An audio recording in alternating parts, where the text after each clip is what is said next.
Dari Saudara Yusdario, pendeta, bayi yang baru lahir itu apakah sudah berdosa? Sedangkan arti dosa kan pelanggaran hukum Allah. Apakah ketika bayi belum tahu apa-apa atau bahkan seorang anak yang belum tahu tentang hukum Allah sudah berdosa? Terima kasih. Betul, Alkitab katakan, mari kita baca di dalam 1 Yohanes pasal yang ketiga, ayat yang keempat. Kata Nikodemus kepadanya, bagaimana mungkin seorang dilahirkan? 1 Yohanes. Oh, 1 Yohanes. 1 Yohanes 3, Sorry. Ya. ayat yang keempat. 1 Yohanes 3 ayat yang keempat. Setiap orang yang berbuat dosa melanggar juga hukum Allah, sebab dosa ialah pelanggaran hukum Allah. Terima kasih. Dosa adalah pelanggaran hukum Allah.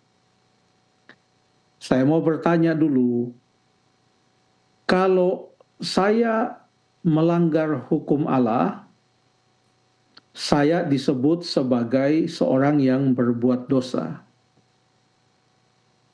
Kalau saya tidak melanggar hukum Allah, walaupun saya tidak berbuat dosa, apakah saya tetap disebut sebagai orang berdosa atau tidak? Ini pertanyaan saja untuk kita renungkan. Kenapa demikian? Coba kita baca di Mazmur pasal yang ke-51. Mazmur pasal yang ke-51.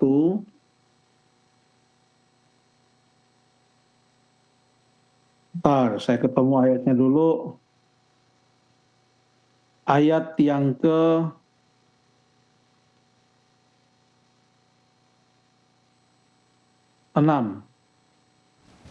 Ayat yang ke-6 Mazmur 51. Ayat yang ke-5 dan ayat yang ke-6. Ayat yang ke-5 saya bacakan, sebab aku sendiri sadar akan pelanggaranku. Aku senantiasa bergumul dengan dosaku. Terhadap engkau sajalah aku telah berdosa dan melakukan apa yang kau anggap jahat, supaya ternyata engkau adil dalam putusanmu, bersih dalam penghukumanmu. Terima kasih. Ayat yang ke-7. Sesungguhnya dalam kesalahan aku diperanakan, dalam dosa aku dikandung ibuku. Apa artinya?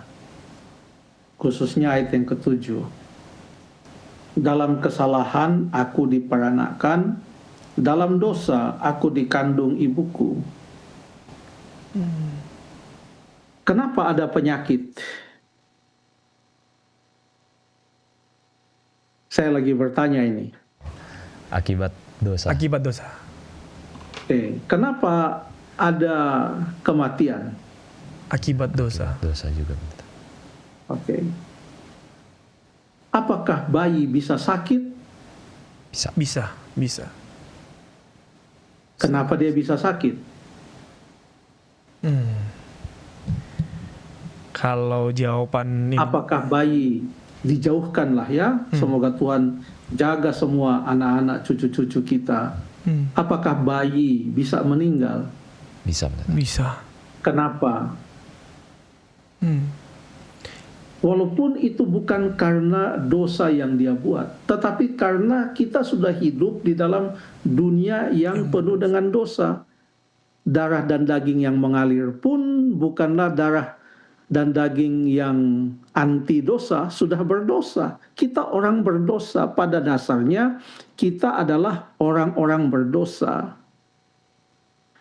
Kalaupun saya sudah menerima Yesus Kristus, dosa-dosa saya sudah diampuni, saya tetap masih bisa sakit. Kenapa? Karena tubuh saya ini adalah tubuh orang berdosa. Jadi bagaimana dengan bayi-bayi? Mereka adalah orang-orang berdosa, walaupun belum pernah berbuat dosa. Tapi mereka adalah orang-orang berdosa. Dikatakan dalam Roma pasal yang ke-5 ayat yang ke-12. Roma pasal yang ke-5 ayat yang ke-12. Roma 5 ayat yang ke-12. Sebab itu sama seperti dosa telah masuk ke dalam dunia oleh satu orang, dan oleh dosa itu juga maut, demikianlah maut itu telah menjalar kepada semua orang karena semua orang telah berbuat dosa. Maut itu telah menjalar kepada semua orang karena kita semua adalah orang-orang berdosa. Artinya, hanya Yesus Kristus yang bisa melepaskan kita dari dosa oleh kematiannya, supaya dengan percaya kepadanya kita bisa selamat. Kita tidak bisa selamat menurut Alkitab. Kita tidak bisa selamat tanpa Yesus Kristus. Saya tidak bisa mengambil keputusan, saya tidak mau percaya kepada Yesus. Yang penting saya berusaha tidak akan melakukan kejahatan, saya tidak akan melakukan dosa, dan dengan demikian saya suci, maka saya menyatakan saya ini bukan orang berdosa. Tidak demikian. Kita mau berbuat baik, kita mau buat apa sekalipun, pada dasarnya dosa itu telah menjalar dan kita adalah orang-orang berdosa. Tetapi kita adalah orang-orang berdosa yang sudah diselamatkan oleh kasih karunia Allah melalui iman. Itulah kabar baiknya. Sehingga sekalipun kita masih menanggung akibat-akibat dosa, konsekuensi dosa seperti penyakit, celaka, maut, penderitaan, dan lain sebagainya oleh karena akibat dosa, tapi karena kita percaya kepada Yesus Kristus, menerima Dia sebagai juru selamat kita, maka Dia yang telah mati di atas kayu salib menanggung maut yang kekal itu, dan kita percaya kepadanya, maka kita tidak akan menanggung maut yang kekal itu. Kita bisa saja sakit. Alkitab mengajarkan ada kematian pertama, ada kematian kedua. Kematian kedua, maut itulah yang diatasi oleh Yesus di atas kayu salib. Sehingga kalaupun seorang pengikut Yesus mati, Rasul Paulus sudah mati, Petrus sudah mati, Rasul-Rasul sudah mati. Kalaupun mereka sudah mati, mereka mati di dalam Kristus. Itulah kematian yang pertama. Tapi karena mereka mati di dalam iman mereka kepada Yesus Kristus, mereka tidak akan mendapatkan kematian yang kedua, yaitu maut itu.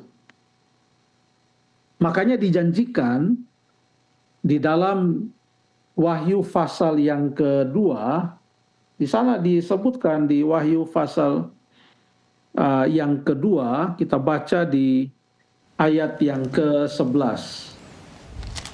Ayat yang ke-11, siapa bertelinga hendaklah ia mendengarkan apa yang dikatakan Roh kepada jemaat-jemaat. Barang siapa menang, ia tidak akan menderita apa-apa oleh kematian yang kedua.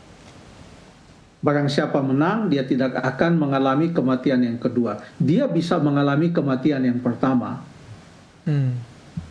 Umur 70, umur 80 itu kematian yang pertama.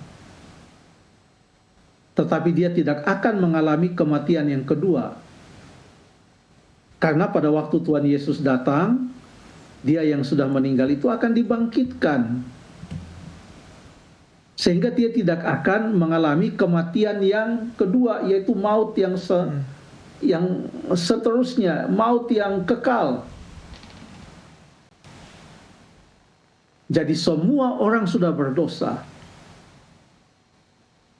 Mulai dari bayi yang belum pernah mencuri, bayi yang belum pernah membunuh, bayi yang belum pernah berdusta, bayi itu lahir sebagai orang yang berdosa. Dalam pertumbuhannya, dosa itu sudah mulai kelihatan. Kenapa? Direbut mainannya, menangis dia. Tidak dikasih mainannya, menangis dia. Dia tidak mau bagi dia punya makanan dengan orang lain kalau sudah umur 3 tahun. Dia mau hanya dia saja yang pegang itu makanan. Tidak mau dia bagi dengan orang lain. Ya. Dan banyak hal lagi. Lama-lama sudah mulai bohong dia umur 4 tahun. Umur 5 tahun sudah mulai bisa bohong-bohong. 6 tahun sudah mulai berantem dan berkelahi. Ya, dosa itu bertumbuh di dalam dirinya. Karena memang dia lahir sebagai orang yang berdosa. Semua membutuhkan Yesus. Terima kasih.